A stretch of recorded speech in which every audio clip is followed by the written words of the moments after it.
toddobaatan dadka dunida ku nool waxay ka cabsadaan fagaara ka hadalka iyo inay dadka ka hor hadlaan haddaba waxaan ka arki doonaa maxaa keena cabsida in qofku uu cabsado marka uu dadka soo hor istaago ugu horreyn ku soo dhawow galaysan academy haddii aad channelkan ku cusub tahay waxaanu kaga hadalnaa waxyaabaha la xiriira online businesska cryptocurrency iyo horumarinta shakhsiyadda nagu soo biir si aad u hesho markaa muuqaalo badan oo runtii wax badan kugu biiriya ama wax badan aqoontaada ku kordhiya waxyaabaha horta sababaha in qofku dadka ka hor cabsado waxaa ka mid ah qofku wuxuu ka cabsadaa qiimaynta dadka wax u jeedinayo sida ay u qiimeynayaan oo waxa la yiraahdaa fear of judgment wuxuu qofku ka cabsadaa horta dadka aad wax u jeedinaysaa sidee ku arkaan wuxuu ka baqaa in lagu qoslo in la dhaliilo inuu qalad lagu arko taasi waa sababta ugu weyn oo qofku uu cabsado hadii goor wuxuu ka cabsanayaa dadka falcelinta ay sameynayaan waa qodobka koowaad waxyaabaha sababaha ka mid ah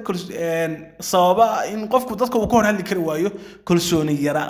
yaraan ama kalsooni la'aan qofka kalsoonidiisu aad u hooseysa hadii qofku is hoosisiyo macnaha hoos isku dhigo oo macnaha uusan qofkii uu arko isagu inuu isliido waxyaabaha sababay ka mid tahay sidoo kale inuu u maleeyo inuu qofku